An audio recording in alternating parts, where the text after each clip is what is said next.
ورحمة الله।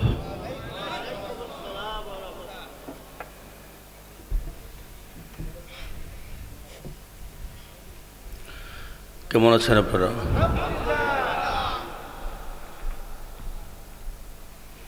এখন তো আসলে ঘুমের সময়, আমি এত রাত ওয়াজ করি না। আরও আলোচ্য বিষয়ে আমাকে দিছে সত্যের মাপকাঠি হযরত সাহাবায়ে কেরাম। তো সর্বসকল একটা জিনিস হবে, সেটি হলো আমরা একটু দোয়া করব, মুনাজাত দেব ইনশাআল্লাহ। শয়তানকে স্থান দিয়ে নয়, শয়তানকে তাড়িয়ে। এজন্য শয়তানকে তাড়াতে হলে একটু সামনে আসতে হয়। আর যদি কাহারও ইমার্জেন্সি ঘুমের প্রয়োজন হয়, চলে যেতে পারেন।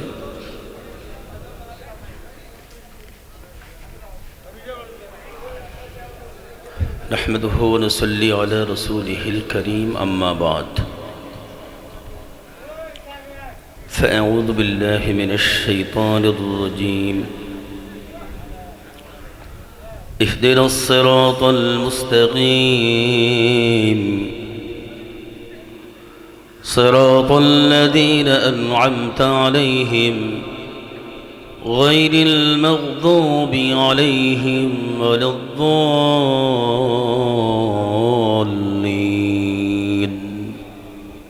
كن سورة ما شاء الله. وقال النبي صلى الله عليه وسلم أصحابي كالنجوم بأيهم اقتديتم اهتديتم، أو كما قال عليه الصلاة والسلام. صدق الله مولانا العظيم وصدق رسوله النبي الكريم، ونحن على ذلك لمن الشاهدين والشاكرين، والحمد لله رب العالمين. اللهم صل على محمد وعلى آل محمد كما صليت على إبراهيم وعلى آل إبراهيم إنك حميد مجيد. اللهم بارك على محمد وعلى آل محمد كما باركت على إبراهيم وعلى آل إبراهيم إنك حميد مجيد. এটুক দুরূদ শরীফ কেউ যদি দৈনিক 100 বার পড়ে, তার উপর জান্নাত ওয়াজিব হয়ে যায়। সুবহানাল্লাহ বললে গুনাহগুলো সব মাফ হয়ে যায়। আর আরও বললে আরও মাফ হবে, আরও বললে আরও মাফ হবে, যতবার তত মাফ। আমলনামা খালি হয়ে গেলে যদি কেউ আলহামদুলিল্লাহ পড়ে, তাহলে তার খালি আমলনামা নেক দ্বারা ভরপুর হয়ে যায়। এই আমলটুকু আমরা করে যাব ইনশাআল্লাহ। আজকে আমি দুরূদ শরীফ পড়লাম, আপনারা পড়লেন না, এটি যেন কখনো আর না হয়। আল্লাহুম্মা সাল্লি আলা মুহাম্মাদিন ওয়া আলা আলি মুহাম্মাদ كما صليت على إبراهيم وعلى آل إبراهيم إنك حميد مجيد. اللهم بارك على محمد وعلى آل محمد كما باركت على إبراهيم وعلى آل إبراهيم إنك حميد مجيد. আমি জীবনেও শুনি নাই আলেম না মাইক ধরে বক্তাগো সুরে কথা কইতে। আজকে প্রথম লোকমান ভাইকে দেখলাম। আমি আর জীবনও, আমার এই 24 বছরের ওয়াজের জীবনে আলেম না কিন্তু বক্তাগমত সুর দিয়া কিছু কথা বলা, এটা ওনাকেই প্রথম দেখছি। আলহামদুলিল্লাহ। আসলে এটি হয়েছে কেন জানেন? এটা হওয়ার কারণ হলো, ওনার আব্বা ছিলেন মাওলানা, মাওলানার ঘরের সন্তান, তো এই কারণে ওই যে পাত্রে যা থাকে তাই কিন্তু বের হয়, ঠিক না? কুল্লু এনা ইন ইয়াতারাশাহু বিমা ফিহি। ওনার আব্বার ওরস থেকেই কিন্তু পৃথিবীতে এসেছে। আমরা আজকে তার জন্য দোয়া করব, মরহুম মাওলানা মুজিবুর রহমান সাহেব। এবং লোকমান ভাই তো ওনার ঘরে আল্লাহ একটা সন্তান দিয়েছেন। গতকাল সফরে অনেক লম্বা সময় ছিলাম, কিন্তু আরাফের তেলাওয়াতে আমার কাছে কোনো লম্বা মনে হয় নাই। আমি সাধারণত উত্তরবঙ্গে বিমান ছাড়া আসি না। লোক ভাই আমাকে একবার বিমানে সফর করেছে। গতকাল যদি আরাফার নুসরাত না থাকতো আমি এত লম্বা সময় বসে থাকতে পারতাম না। আল্লাহ পাক ওনাকে দুটো সন্তান দিয়েছেন, সত্যিকার অর্থেই এদের কণ্ঠ এবং এদের তেলাওয়াত অত্যন্ত মাধুর্যপূর্ণ। আমি আপনাদের সহ দোয়া করি আল্লাহ তাআলা যেন প্রত্যেকটা বাবাকে এরকম সন্তান দান করেন। তিলাওয়াত করলাম সূরা ফাতিহা থেকে। আলোচ্য বিষয় হলো সত্যের মাপকাঠি। মাপকাঠি হলো পাল্লা। পাল্লা চেনেন?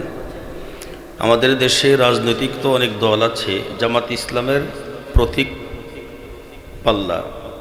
এই পাল্লা দিয়ে কৃষকের ধান মাপে, মরিচ মাপে, নাকি পাল্লা দিয়ে পাল্লা মাপে? বলেন কি দেখি? পাল্লা দিয়ে মাল মাপা হয়। তো একটি হলো সত্য, আরেকটা হলো সত্য মাপার পাল্লা। সত্য হলো কোরআন, সত্য হলো নবীজির হাদিস। এই দুটো জিনিসকে মাপার জন্য আল্লাহ তাআলা নবীকে উপহার দিয়েছেন সাহাবা। সুবহানাল্লাহ বলেন। তাহলে সত্য পেলাম কোরআন, সত্য পেলাম হাদিস, আর এই সত্য মাপার জন্য পাল্লা পেলাম সাহাবা। তা আমরা কোন খালি আব্দুল্লাহ? আমরা হইলাম এই সত্যের অনুসারী। তাহলে কথা তিনটি: সত্য, সত্য মাপার যন্ত্র, আর হলো সত্যের অনুসারী। সত্য হলো, বলেন, কোরআন। সত্য হলো হাদিস। সত্য কোরআন, সত্য হাদিস। এই সত্য মাপার পাল্লা হলো সাহাবায়ে কেরাম। এজন্য সাহাবায়ে কেরামকে বলা হয় সত্যের মাপকাঠি। আমরা কি? আমরা হলাম সত্যের অনুসারী। আমার দিকে আছেন? আমরা কি? সত্যের অনুসারী। দেখুন, আমার আলোচ্য বিষয়তে বলা হয়েছে সত্যের মাপকাঠি সাহাবা। এই জন্য আমাকে এই তিনটি কথা বলতে লাগলো। বলার প্রয়োজন হলো যে সত্যের মাপকাঠি তো সাহাবা, বুঝলাম। সত্য কি? আর আমরা কি? তাহলে সত্য কি?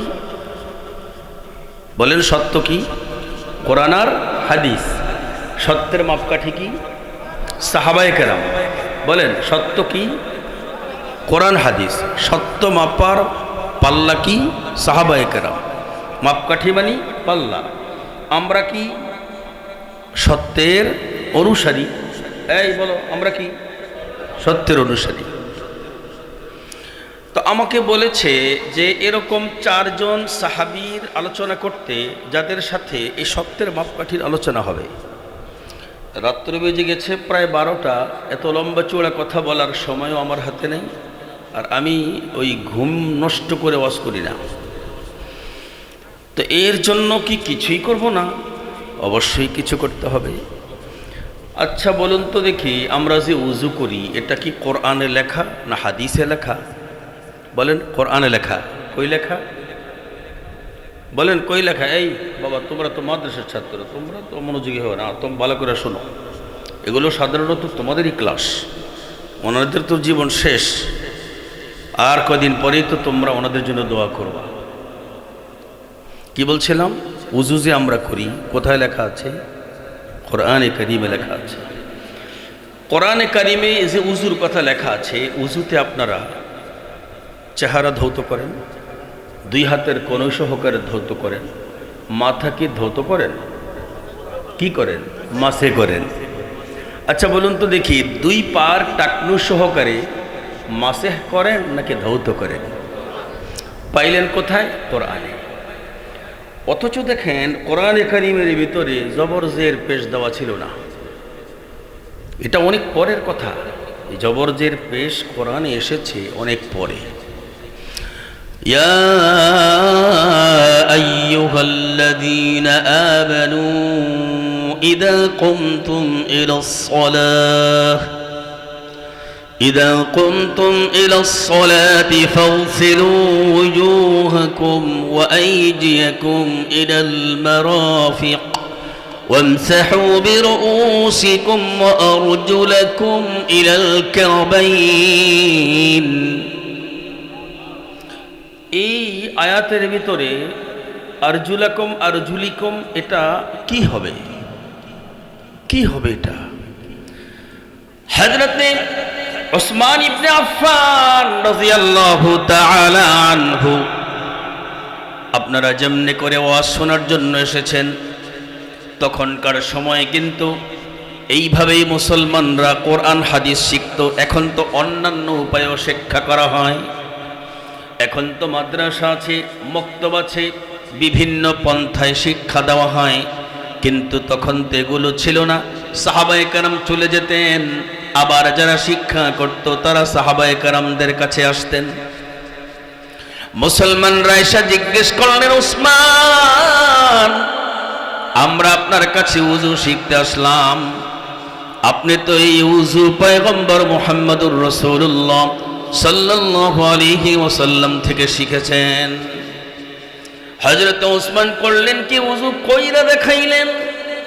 আমরা তো এখন কইছি, আর তিনি উযু করে করে দেখাইছেন।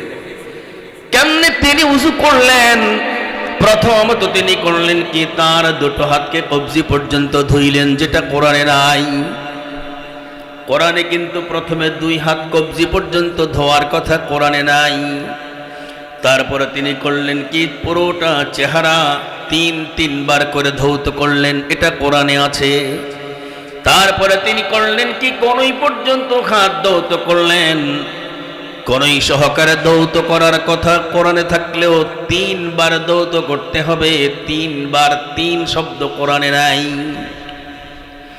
তারপরে তিনি করলেন কি, পুরো মাথা মাসেহ করলেন। মাথা মাসেহের কথা কোরআনে থাকলেও কতটুকুন করা লাগবে, পুরো মাথা করা লাগবে, কি লাগবে না এই কথা লেখা নাই। এরপরে তিনি করলেন কি, উভয় পাও টাকনু সহকারে 3 বার ধৌত করলেন। কোরআনে কারিমে টাকনু ধোয়ার কথা আছে, কিন্তু 3 বারের কথা নাই। তার মানে আমরা উযু করতে গেলে আজও পর্যন্ত 1500 বছর পরে আমরা আমাদের কবজি সহকারে হাত ধৌত করি কিনা বলেন? এটা কেমনে করি? হযরতে ওসমান যে আদর্শ উযু শিক্ষা দিয়েছেন, তিনি হলেন আমাদের উযুর আদর্শ। কিসের আদর্শ?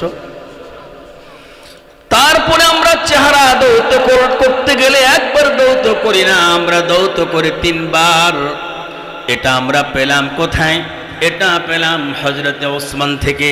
তার মানে এই হযরতে ওসমান হলেন আমাদের চেহারা ধৌত করার জন্য আদর্শ, ঠিক কিনা বলেন?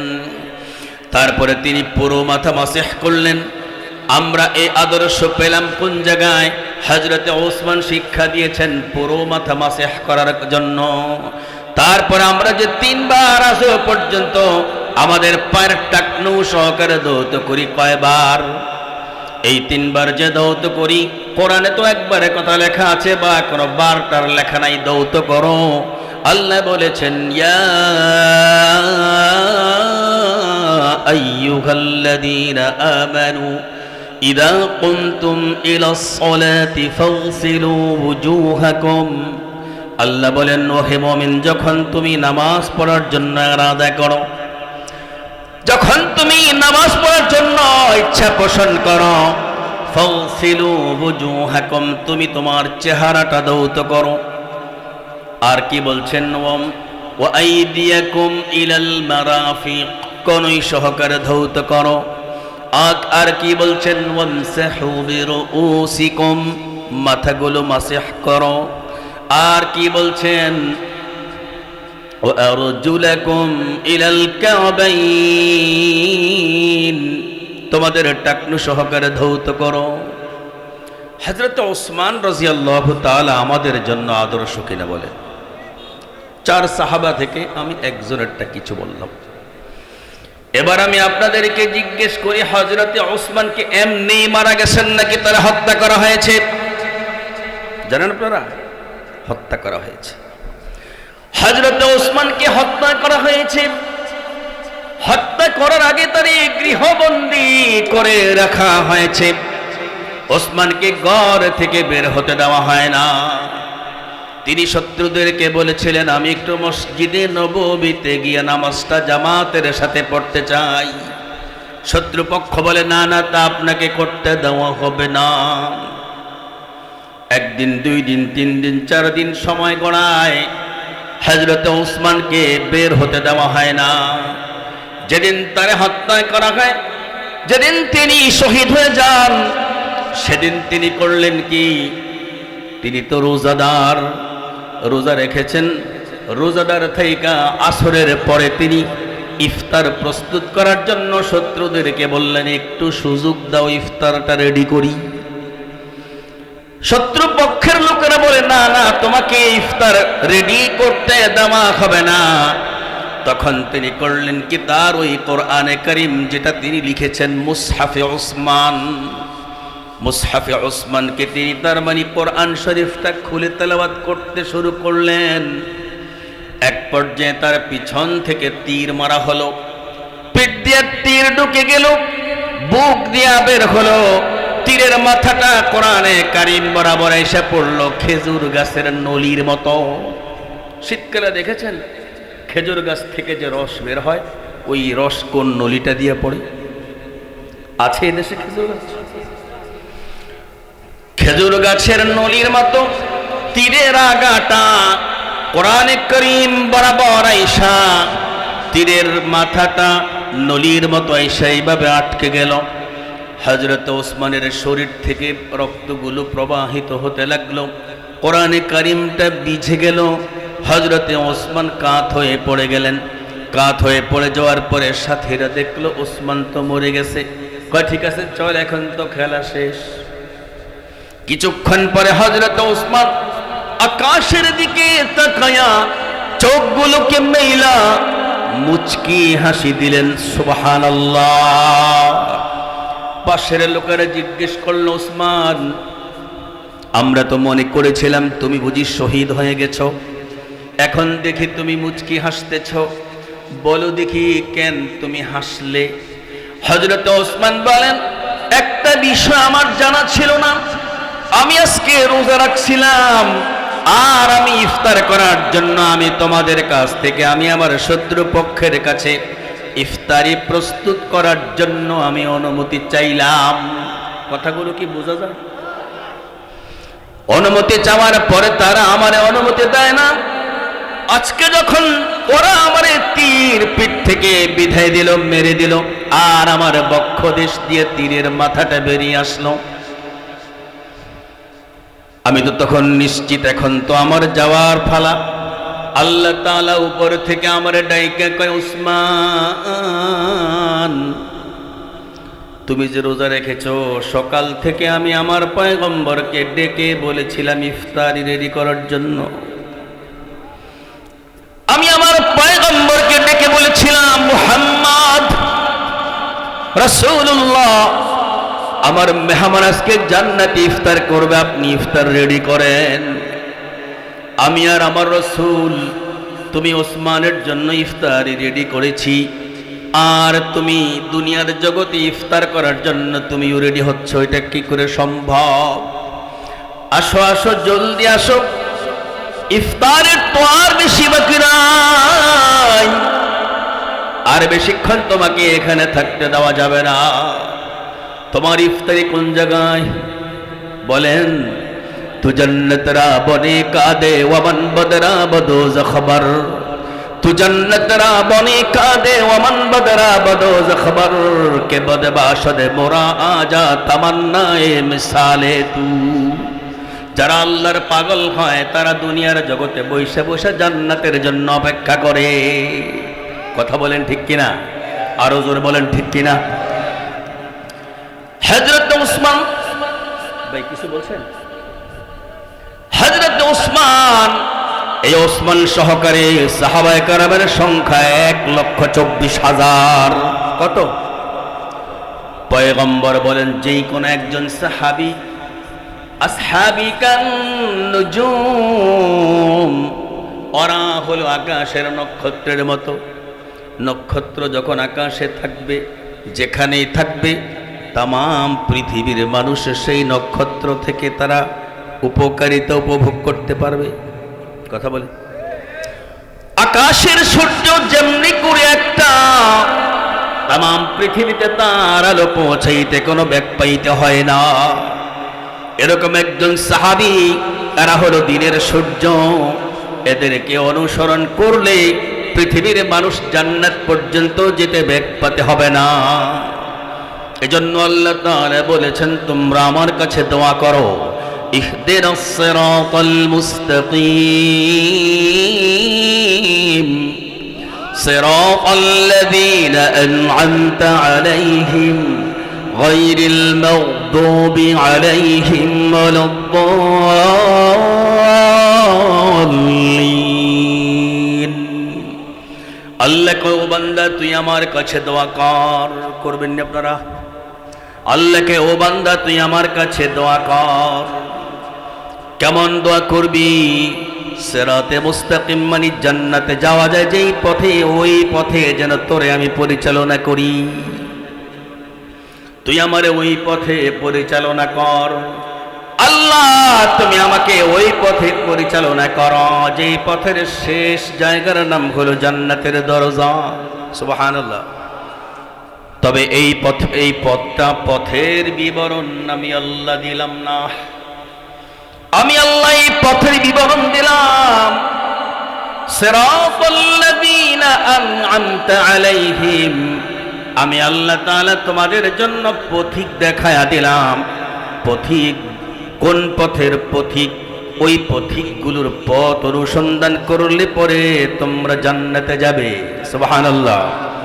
সিরাতাল্লাযীনা আন'আমতা আলাইহিম, ওই পথিকের পথ যে পথিকদেরকে আমি আল্লাহ তাআলা দুনিয়াতে রাইখাই জান্নাত দিছি।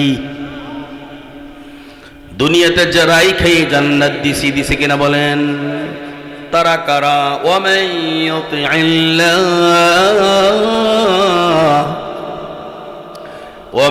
ইউতি'িল্লাহ ওয়ার রাসূল ফাউলাইকা মা'আল্লাযীনা আন'আমাল্লাহু আলাইহিম মিনান নাবিয়্যিন والصديقين والشهداء والصالحين وحسن أولئك رفيقا। চার প্রকারের মানুষকে আমি আল্লাহ তাআলা নিয়ামত দিয়েছি। ও দুনিয়ার মানুষ, ও পৃথিবীর আমার বান্দা, তোমরা যদি এই চার পথিকের পথ যদি অবলম্বন করতে পারো রে বান্দা, আমি আল্লাহ তাআলা তোমার জান্নাত পর্যন্ত পৌঁছায়া দেব। এক নম্বরে হলো আম্বিয়ায়ে কেরামের পথ, মিনান নাবিয়্যিন। দুই নম্বরে হলো সিদ্দিকিনের পথ, ওয়াসসিদ্দিকিন। তিন নম্বরে হলো শহীদের পথ, ওয়াসশুহাদা। চার নম্বরে হলো নেককারদের পথ, সালিহিনের পথ,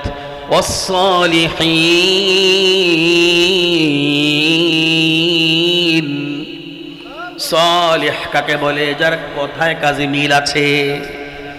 যার কথায় কাজে মিল নাই ও কোনোদিন সালেহ হতে পারে না। কথা বলেন। এতটুকুন আলোচনাতে হযরত উসমান রাদিয়াল্লাহু তাআলা আনহুর কথা আমরা আলোচনা করলাম। তো চার সাহাবীর আলোচনা করব, একজন পুরুষের কথা বললাম, আর একজন নারীর কথা বলি। কি সময় দেওয়া যাবে? আমাদের প্রিয় নবীজি অনেকগুলো যুদ্ধ করেছেন, ঠিক তো? তার মধ্যে একটা যুদ্ধ উহুদের যুদ্ধ, ঠিক তো? আমার প্রিয় নবীজি অনেকগুলো বাইআত কবুল করেছেন। তার মধ্যে একটা বাইআত হলো বাইআতে উসতা, আকাবায়ে উসতা।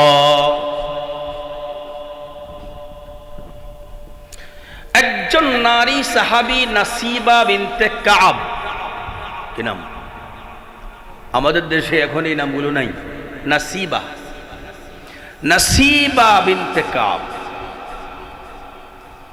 পয়গম্বর এখনো হিজরত করেন নাই, নবী এখনো মক্কায় মদিনা থেকে গোপনে গোপনে মুসলমানরা মুসলমান হওয়ার জন্য মক্কায় যায়। শুনতেছেন আপনারা? নবী কোথায়? মক্কায়। মদিনা থেকে গোপনে গোপনে মুসলমান হওয়ার জন্য মানুষ কই যায়? পয়গম্বরে বইলা দিছে যে তোমাদেরকে ইসলাম কবুল করাতে পারবো না, ইসলাম কবুল করানোর জন্য তোমাদেরকে জায়গাটা দেখাই দিলাম। ওই জায়গাটা কোন জায়গা? বর্তমানে হাজী সাহেবেরা মিনা যায় যেই জায়গা, এই জায়গার একটা পাহাড়, এই পাহাড়ের পাশে 3টা অনুষ্ঠান হয় মুসলমান হওয়ার জন্য। ওই 3টার একটা, আগে একটু কথা আমি আপনাদেরকে বলে নেই, বুঝতে সহজ হবে। সাহাবাইর সংখ্যা 1,24,000। 1,24,000-এর মধ্যে সবার মর্যাদা এক সমান নয়। কথা ঠিক? 1 নম্বর আছে, 2 নম্বর আছে, 3 নম্বর আছে। 1 নম্বরের মর্যাদা যেই সাহাবী, তারা হলো 4 জন। কয়জন? 1 নম্বরে আবু বকর, ওমর, ওসমান, আলী। এই 4 জনের মর্যাদা সকল সাহাবায়ে কেরামের থেকে শ্রেষ্ঠ।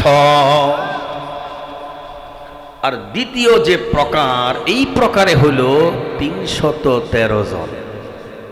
সুবহানাল্লাহ বলেন। এরা কারা? এরা ওই সমস্ত সাহাবায়ে কেরাম যারা বদরে অংশগ্রহণ করেছে।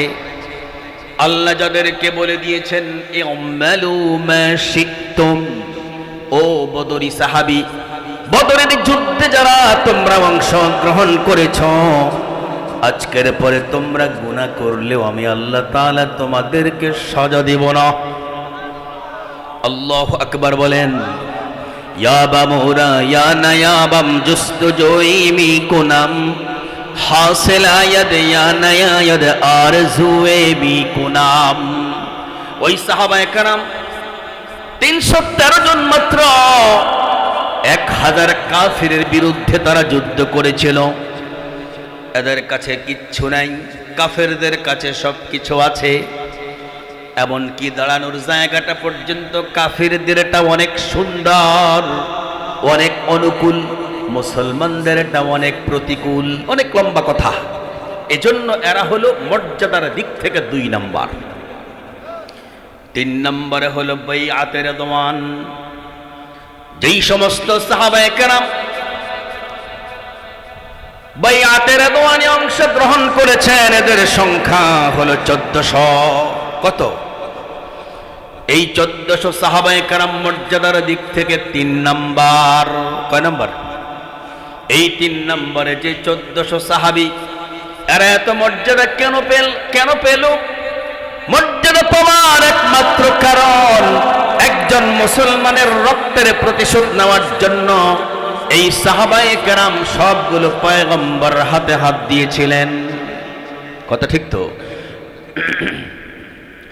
ইন্নাল্লাযীনা ইউবাইউনাকা ইন্নামা ইউবাইউনাল্লাহ ইয়াদুল্লাহি ফাওকা আইদিহিম ফামান নাকাসা ফাইন্নামা ইয়ানকুসু আলা নাফসিহি ওয়ামান আওফা বিমা আহাদা আলাইহি আল্লাহ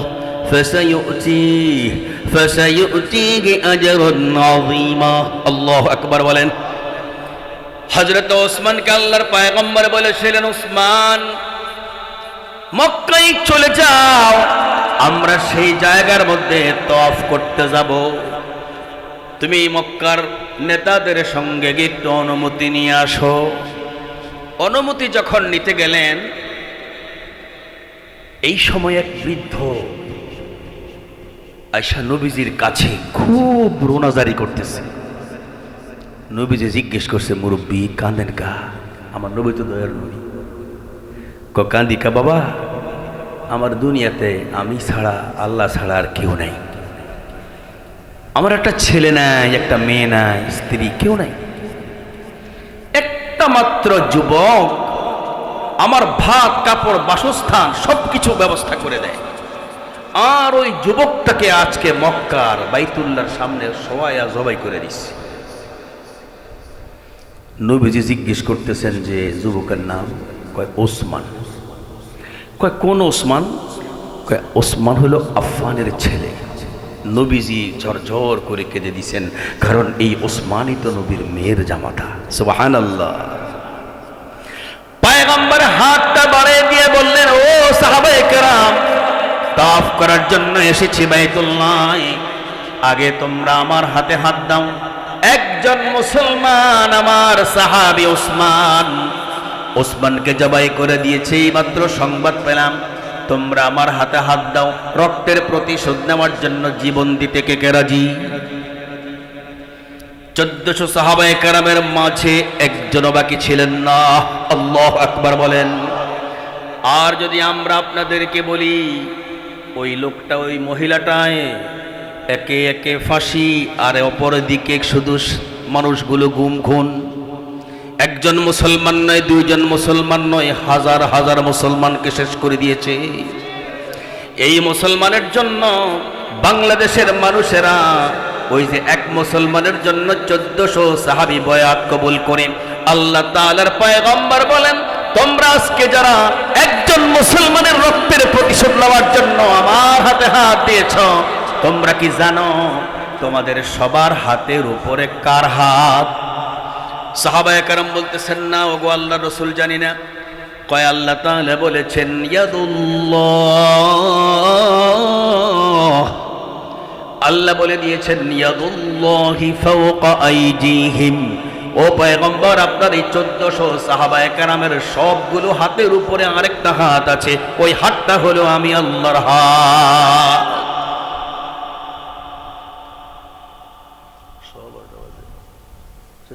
যতক্ষণ থাকবে ততক্ষণ চলতে থাকবে। কি অজীব করে, আমার ঘুমান লাগবো না? ফজরের নামাজ কি আজকে মাফ? কি ফজর নামাজ পড়ে ঘুমাবো?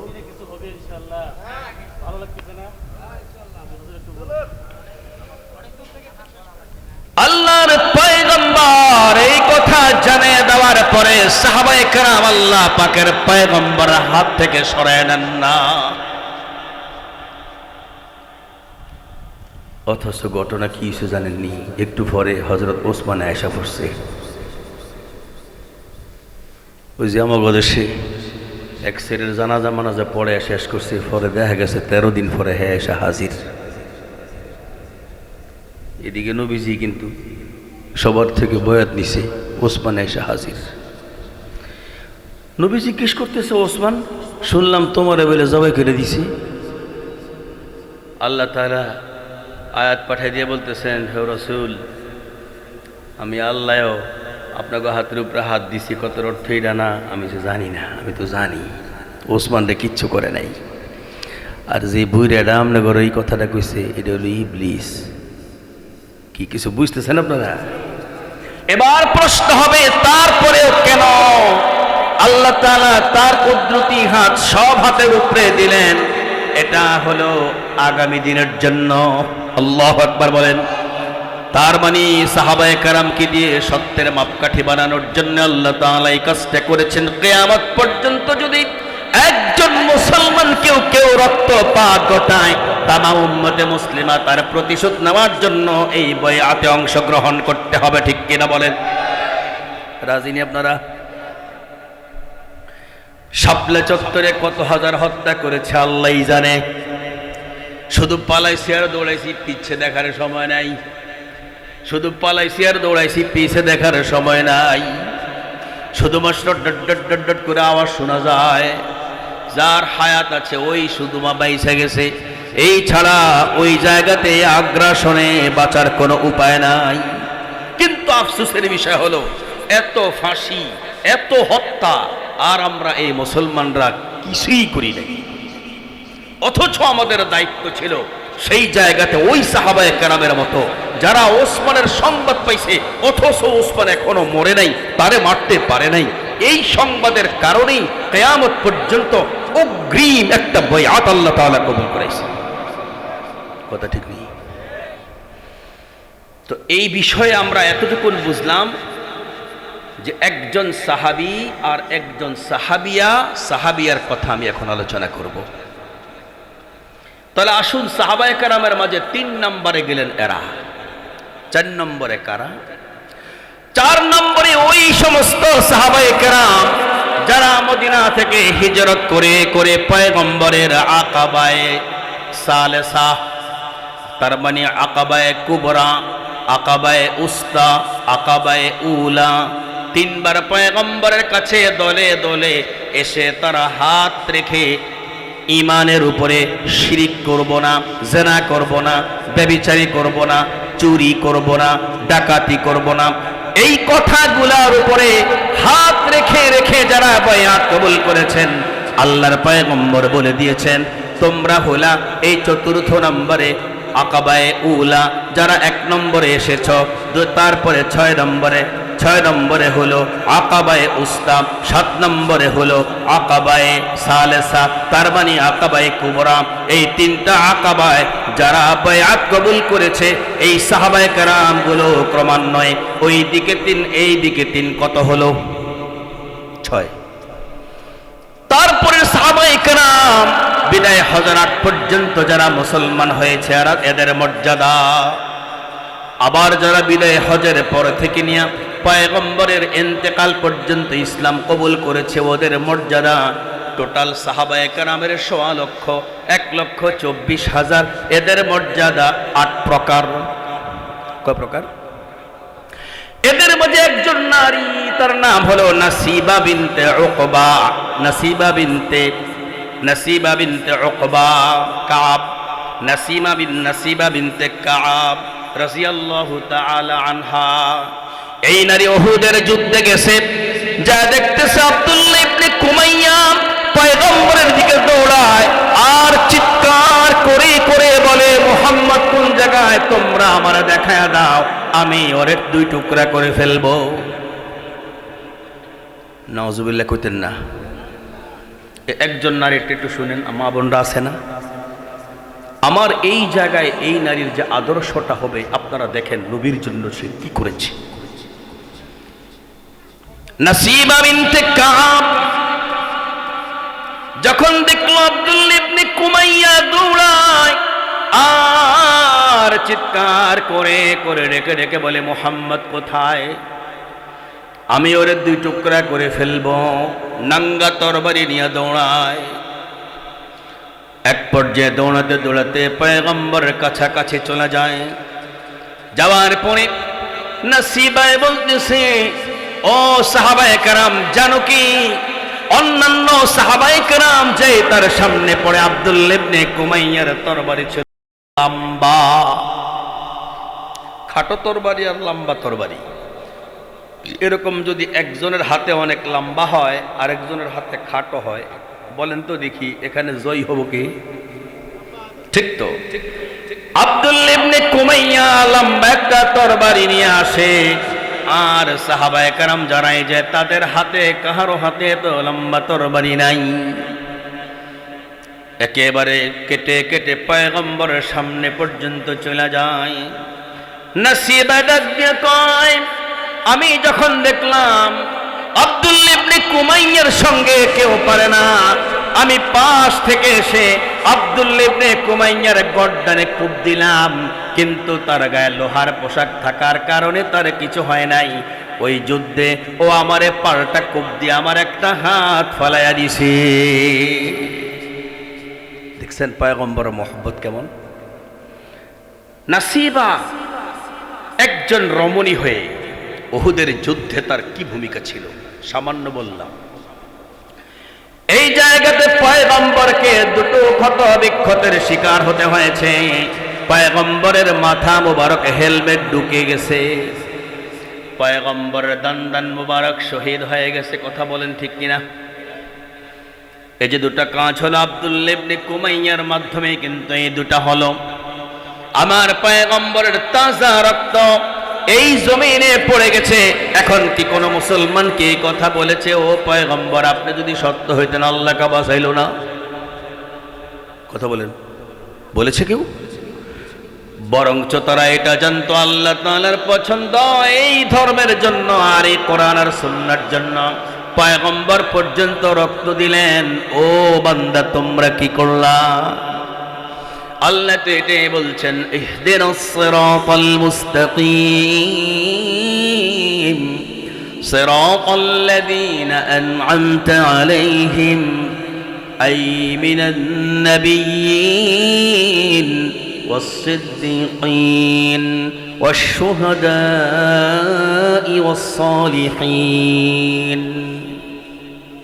নাসিবা কয়, তোমরা জানো আমি পয়গম্বরের কাছে ইসলাম কবুল করার জন্য 600 কিলোমিটার মক্কায় চলে গেছি। 600 কিলোমিটার মক্কায় যায়া 2 নম্বরের যে আকাবাটা হয়েছে, যে বয়াতটা হয়েছে, আমি পয়গম্বরের হাতে হাত দিয়ে আমি মুসলমান হয়েছি। পয়গম্বর আমারে বলেছেন, নাসিবা তুমি আমি পয়গম্বরের হাতে হাত রাখা যে মুসলমান হলাম, 1 নম্বরে ওয়াদা করো আল্লাহরে ছাড়া আর কাউকে তুমি রব মানতে পারবে না। আপনারাও কি একমত? ও মা বোনরা, আপনারাও কি একমত? নাসিবা বলছেন, ইয়া রাসূলুল্লাহ, ওই খোদাগুলির জবাই করার জন্য তো আইছি। আল্লাহু আকবার বলেন। হিন্দু ভাইয়েরা তাদের ধর্ম পালন করে, তাদের সাথে আমার আল্লাহ তাআলা যুদ্ধ করতে কয় নাই, করুক। নাসিবা বলছে, সারা জীবন আমি মূর্তি পূজা করে আজকে সিদ্ধান্ত নিয়েছি এক আল্লাহর ইবাদত করব। আল্লাহু আকবার। পয়গম্বর বলেন, 2 নম্বরে আমি রাসূলুল্লাহকে শেষ নবী, শ্রেষ্ঠ নবী মানতে পারবা কিনা? নাসিবা বলছেন, ইয়া রাসূলুল্লাহ, এই জন্যই তো আমি আপনার কাছে এসেছি। আমরাও কি পারবো? তাহলে কাদিয়ানীরা আসলো কই থেকে? ওরা তো আমার নবীর শেষ নবী মানতে পারে না। পারে? মা কানা মুহাম্মাদুন আবা আহাদিম মির রিজালিকুম ওয়ালাকিন রাসূলুল্লাহ ওয়া খাতামান নাবিয়্যিন। শেষ নবীকে কথা বলেন আর জোরে বলেন। ও নাসিবা, তুমি কি আমারে শেষ নবী মানতে পারবানি? নাসিবা বলছে, ইয়া রাসূলুল্লাহ, আমি আপনাকে শেষ নবী, শ্রেষ্ঠ নবী মানলাম। ও নাসিবা, চুরি করতে পারবা না। আল্লাহু আকবার বলেন। তার কারণটা কি? কথা বললেন কেন? নারী জাতেরা এরা চাকরি করে না, কিন্তু টাকাও তো হেগো লাগে, এই জন্য হেরা চুরি করে। কথা কন না কা? এজন্যে তো আমার রাসূল করতেন কি, আম্মাজানদের কাছে কিছু কিছু টাকা দিয়ে রাখতেন, যেন তারা তাদের প্রয়োজন মিটাইতে পারে। আর আমরা দূর বেটির কাছে টিয়া দিতাম না। অথচ সুন্নত হলো স্ত্রীর কাছে, মায়ের কাছে কিছু কিছু টাকা দেওয়া। কে কে দিবেন চা হাত তুলে দেখান। কই হাত? কই হাত? তো দেখতেছি না। সবাই দিবেন তো ইনশাআল্লাহ? অল্প হোক, এটা আমার নবীর সুন্নাত ইনশাআল্লাহ। নাসিবা, তুমি চুরি করবা না। পুরুষকে আল্লাহ তাআলা এই কথা বলেন নাই। আবার কোরআনে কারীমের ভিতরে আয়াতও কিন্তু এমনি এসছে। চুরির বেলায় দায়ী করেছে নারীকে, জিনার বেলায় দায়ী করেছে পুরুষকে। ওয়াস-সারিকু ওয়াস-সারিকাতু ফাকতাউ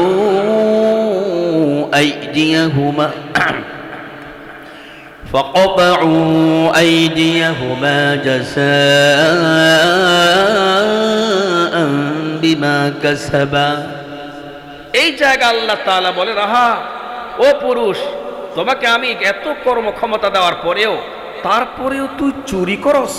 এজন্য আল্লাহ তাআলা এই জায়গা চোর শব্দ আগে বলছে। 2 নাম্বার, জিনার জন্য আল্লাহ তাআলা নারীকে দায়ী করেন না। তার কারণ কি? জিনা করার জন্য মানুষ যে জায়গায় দুর্বল, নারী কিন্তু সেই জায়গায় দুর্বল না। পুরুষ কিন্তু দুর্বল। এরপরেও যদি কোনো নারী জিনা করে, আল্লাহকে ছি ছি ছি, এটা করলি কি? তোরে তো জিনা না করলে তুই এমনি থাকতে পারতি। আমি আল্লাহ তাআলা তোরে এমন কলি বানাইলাম আর পুরুষকে এমন ফুল বানাইলাম, পুরুষের ফুলের ঘ্রাণ ছড়ায়, আর তুমি তো কলি। কলি বুঝেন কি? এখনো যেই ফুল ফুটে নাই তারে কি বলে? কথা ঠিক তো? আমি আল্লাহ তাআলা তোমারে তো কলি বানাইলাম, ইচ্ছে করলে তুমি তো নিজকে জানা থেকে বাঁচাতে পারতা, কেন তুমি জানা করলা? আল্লাহর পয়গম্বর বলেন, নাসিবা তুমি আমার সঙ্গে ওয়াদা করো কোনোদিন চুরি করবা না। নাসিবা বলছেন, ইয়া রাসূলুল্লাহ আমি কোনোদিন চুরি করব না।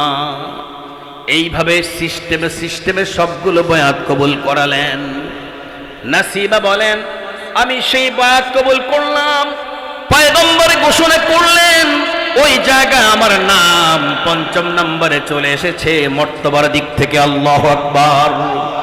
আমি তারপরে উহুদের যুদ্ধে পয়গম্বরকে বাঁচানোর জন্য আব্দুল্লাহ ইবনে কুমাইয়ার উপরে হামলা চালাইছি, কিন্তু তারপরেও তাকায়া দেখেন পয়গম্বর যখন দুনিয়া থেকে চলে গেলেন, এরপরে আবু বকর সিদ্দিকের হাতে ক্ষমতা। ঠিক তো? সিদ্দিকে আকবর যখন দেশটা চালান, নতুন এক সন্ত্রাসী পয়দা হয়, নতুন করে ও বলে মুহাম্মদের পরে আমি নবী।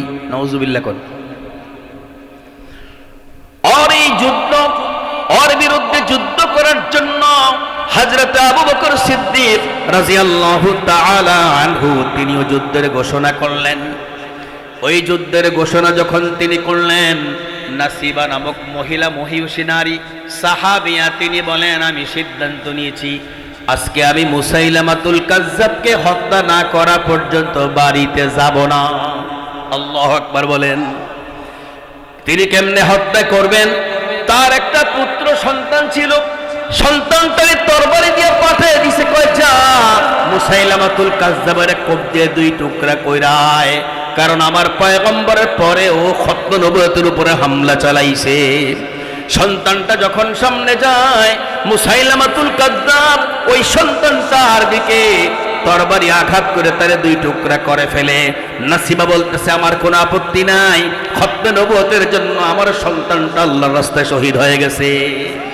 কিন্তু আফসোসের বিষয়, আমাদের দেশে আজকে খতমে নবুয়তের কোনো আন্দোলনে জনগণরে পাওয়া যায় না। কথা বলেন না কেন? একজন মহিষী নারী খতমে নবুয়তের জন্য তার একটাই মাত্র ছেলে, ছেলেটাকে তিনি দিয়ে দিয়েছেন। ও মা বোনরা হাত তুলে দেখান, সন্তানকে আল্লাহর জন্য, আল্লাহ রসুলের জন্য দান করতে যেন কোনো আপত্তি না থাকে ইনশাআল্লাহ বলি। 4 জন থেকে 2 জনকে জানালাম। আল্লাহ পাক আমাদেরকে এই আদর্শ, আমি আপনাদেরকে বলেছিলাম যে সত্য, সত্যের মাপকাঠি, সত্যের অনুসারী, কোরআন আর হাদিস, কোরআন আর সুন্নাহ, এটা হলো সত্য। সাহাবায়ে কেরাম সত্যের মাপকাঠি, আর আমরা হলাম সত্যের অনুসারী। এই কথাটাকে মনে থাকবে ইনশাআল্লাহ। আমার আলোচ্য বিষয় ছিল সত্যের মাপকাঠিতে হযরত সাহাবায়ে কেরাম। এই কথাটা বুঝাতে হলে আমাকে 3টা জিনিস বুঝাতে হয়। সত্য বুঝাতে হয়, সত্যের মাপকাঠি বুঝাতে হয়, এবং সত্যের অনুসারী বুঝাতে হয়। বর্তমানে আমরা যারা আছি, আমরা কি সত্যের মাপকাঠি না সত্যের অনুসারী? আর সাহাবায়ে কেরাম যারা ছিলেন, তারা ছিলেন সত্যের মাপকাঠি। কোরআন ও সুন্নাহ এটা হলো সত্য। কেন 3টার দরকার? আচ্ছা বলুন তো দেখি, আপনি যদি ধান কিনতে যান, 5 কেজি ধান কিনবেন অথবা 1 মণ কিনবেন, তাহলে কি বাটখারা ছাড়া কিনতে পারবেন? পাল্লা বাটখারা ছাড়া কিনতে পারবেন? কি কিনবেন? আপনি ধান কিনবেন। ঠিক তদ্রূপ কোরআন আর সুন্নাহ, এই 2টা সত্য মাপবেন কি দিয়া? সাহাবায়ে কেরামকে দিয়া। আর আমরা যারা এরপর এসেছি, আমরা হইলাম ওই সাহাবায়ে কেরামের অনুসারী। আল্লাহ তাআলা আমাদেরকে সাহাবায়ে কেরামের অনুসরণ করে জান্নাতের ঠিকানা বেছে নেওয়ার তৌফিক দান করে। 2 থেকে 4টা থেকে 2 বললাম, অনেক রাত্র হয়ে গেছে, এই জন্য আর বললাম না। বললে তো সারা রাত্র বলা যায়, এই বলাতে লাভ নেই। মনে রাখতে হবে, আমরা এর উপরে আমল করে যাব। আল্লাহ পাক আমাদেরকে আমল করার তৌফিক দান করেন। ওমা তৌফিকি ইল্লা বিল্লাহ। আসসালামু আলাইকুম ওয়া রাহমাতুল্লাহ। দোয়া কি করব? দুরূদ শরীফ পড়েন। আল্লাহুম্মা সাল্লি আলা মুহাম্মাদ ওয়া আলা আলি মুহাম্মাদ কামা সাল্লাইতা আলা আল্লাহুম্মা বারিক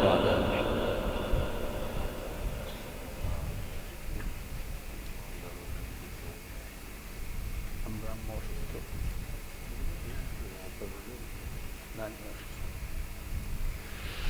অনেকেরই অনেকে অসুস্থ আছে, আমরা সবার জন্য দোয়া করব।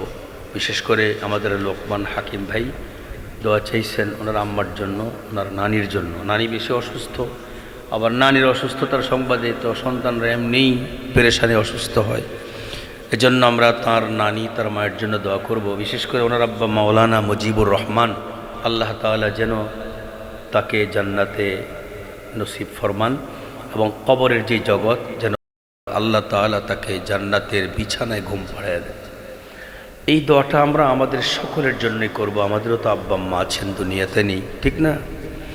তো এই জন্য আমি চেয়েছিলাম যে আমার থেকে মুরব্বী কেউ দোয়া করুক। তো সেই সুবাদে উনি আমারে বলতেছেন আমি দোয়া করতে, নাকি আপনার একজন আসবেন? ইনশাআল্লাহ এখন দোয়া হবে, আমরা সকলে দোয়া করি। আল্লাহ পাক আমাদের এই মাহফিলকে মঞ্জুর ফরমান।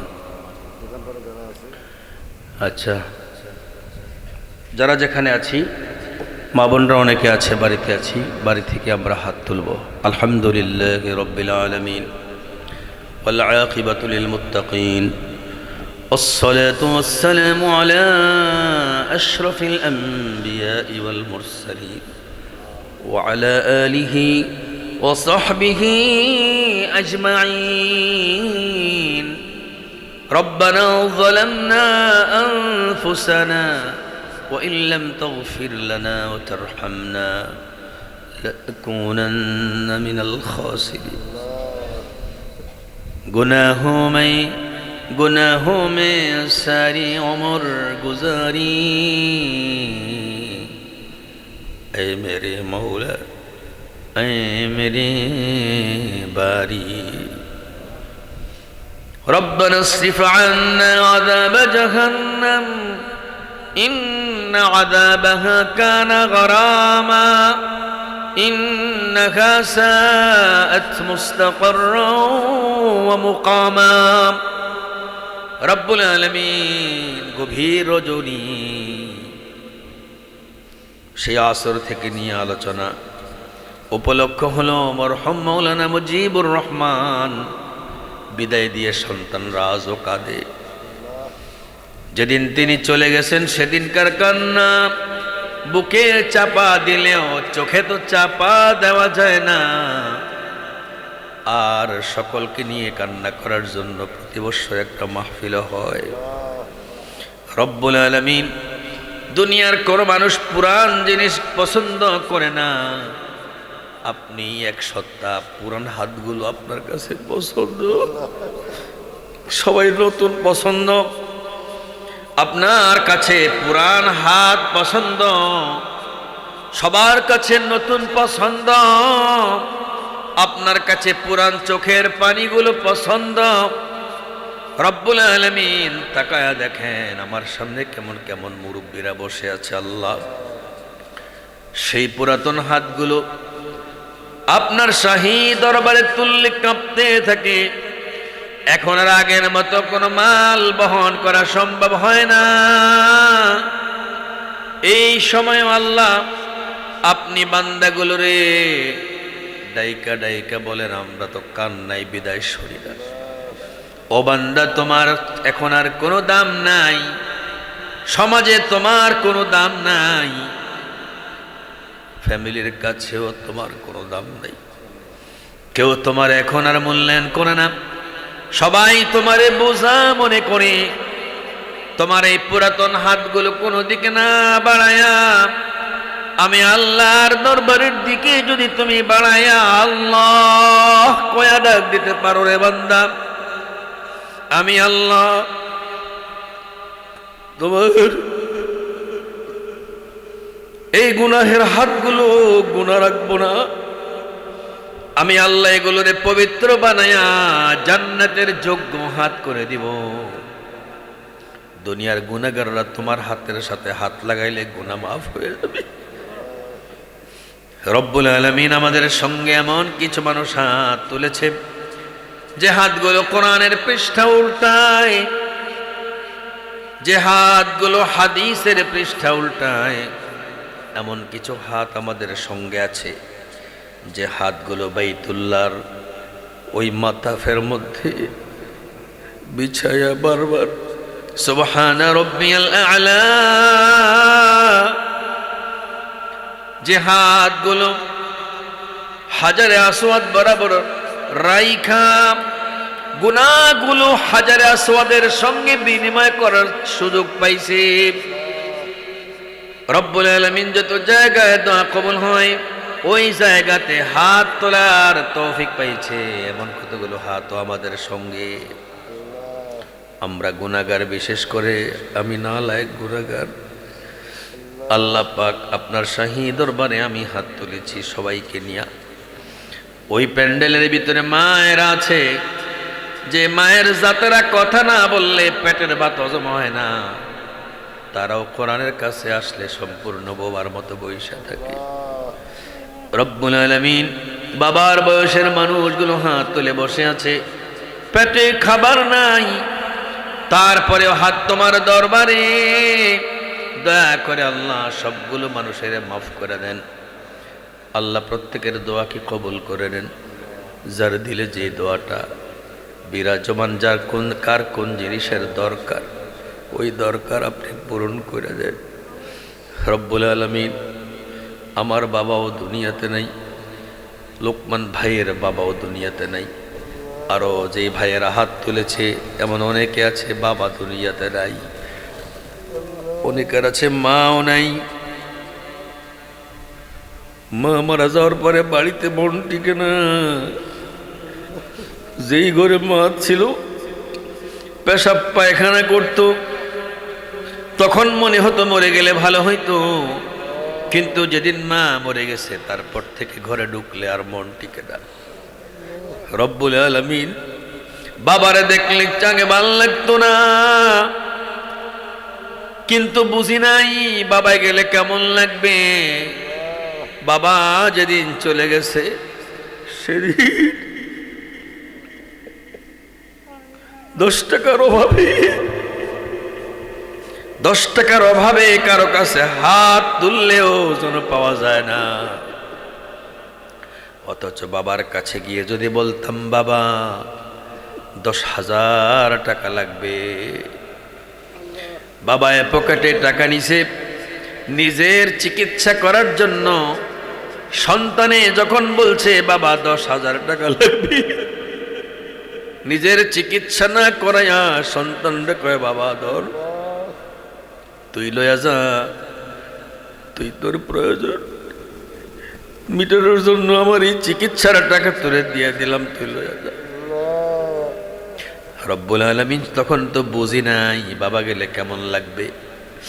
বাবা যেদিন চলে গেছে বেশি খারাপ লাগে নাই, কিন্তু বাবার সামনে যত প্রয়োজন নিয়ে যাইতাম ওই প্রয়োজনটা এখনো পড়ে, কিন্তু যাওয়ার মতো জায়গা নাই। রব্বুল আলামিন আপনার শাহী দরবারে হাত তুলে বলি, বাবা আর মা তারা সবচাইতে বড় আপন। দুনিয়াতে আর যত মানুষে আপনতা দেখায় এগুলো সব হলো বাউতাবাজি। বাবা মায়ের সঙ্গে কোনো তুলনাই চলে না। রব্বুল আলামিন গভীর রজনী হয়ে গেছে, চোখের পানিতে ঘুম আসে না, কিন্তু ওই যে বাবার ঘুম গেছে কত বছর হয়েছে, বাবারও তো ঘুম নাই। মায়ে তো কবলে ঘুমাইতে পারে না, ফেরেশতারা পিটায়। ফেরেশতারা তাদের বিছানা জাহান্নামে থেকে আইনা বিছিয়ে দিছে। আমি তো এক রাত আমার ঘুম হয় নাই, ভাল লাগে না। বাবার মা ওই যে 30 বছর 40 বছর 50 বছর দইরা ঘুমায় না, কবরে পিঠের নিচে জাহান্নামের বিছানা যে বিছায়া রাখছে। রব্বুল আলামিন পোশাক পরে রাখছে জাহান্নামের পোশাক। কারেন্ট চলে গেলে মেজাজটা খারাপ হয়ে যায়। আর বাবা মায়ের কবরের সঙ্গে জাহান্নামের কঠিন আগুন দিয়া রাখছে।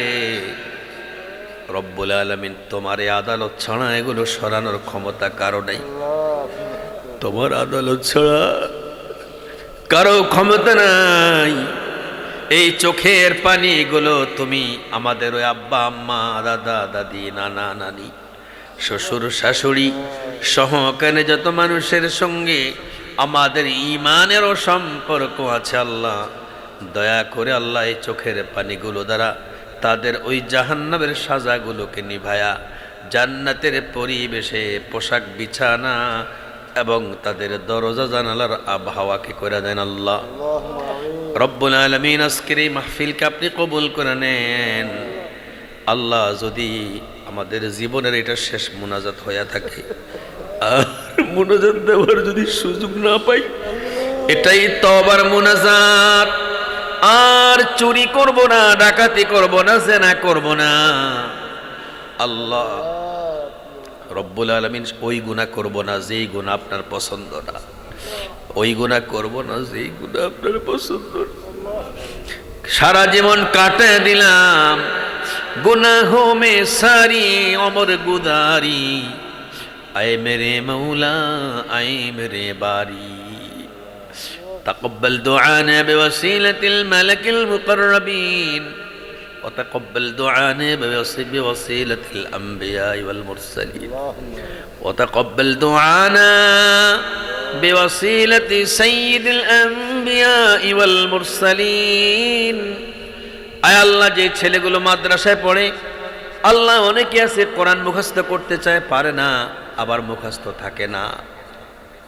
আবার অনেকে আছে কণ্ঠটা শক্তিশালী না, কণ্ঠটা ভেঙে যায়। অনেকের আছে নাক কান গলা পুরা শক্তিশালী না, পুরা অনুকূল না। দয়া করা যে অঙ্গগুলোরে শক্তিশালী বানাইলে আল্লাহ আপনার কোরআনের তারা ক্যাসেট হতে পারবে সেই তৌফিক দান করে দেন আল্লাহ রব্বুল আলামিন। অনেক এমন আছে স্বাস্থ্যে কুলায় না, নবীর সুন্নত ঠিক মতো আদায় করতে পারে না। যেই স্বাস্থ্য হলে নবীজির সুন্নত ঠিকঠাক মতো আদায় করতে পারবে এমন স্বাস্থ্য আমাদের সকলকে দান করে দেন আল্লাহ। আমাদের এই দেশের উপর আপনি রহমত নাজিল করেন, মাত্র পরিষ্কার করছেন, সাজায়া দেন আল্লাহ। আপনার চরিত্র আমরা জানি, আমাদের পয়গম্বর আমাদেরকে বলেছেন আপনি পরিষ্কার করলে আবার সাজায়া দেন আল্লাহ। পরিষ্কার করছেন আর না পাখি ঢুকাইয়া দেন। দয়া করে আমাদের দেশটাকে আপনি সাজায়া দেন। আর যে সমস্ত মানুষগুলো শহীদ হয়ে গেছে আল্লাহ, দুনিয়ার জগতে যে যাই মনে করুক, আল্লামা দেলোয়ার হোসেন সাইদির মতো মানুষ, আরে রব্বুল আলামিন কোরআনের কথা বলতে গেলে যেইভাবে বললে প্রত্যেকটা মানুষ বুঝবে, আপনি এমন জবান তারে দান করেছেন, তার প্রতি জুলুম করে তারে দুনিয়া থেকে বিদায় পর্যন্ত শান্তি দেয় নাই যারা, তুমি তাদেরকে হেদায়েত দান করে দাও। হেদায়েত কপালে থাকলে ধ্বংস করে দাও আল্লাহ। সুবহানা রাব্বিকা রাব্বিল ইজ্জাতি আম্মা ইয়াসিফুন ওয়া সালামুন আলাল মুরসালিন ওয়ালহামদুলিল্লাহি রাব্বিল আলামিন। আসসালামু আলাইকুম ওয়া রাহমাতুল্লাহ।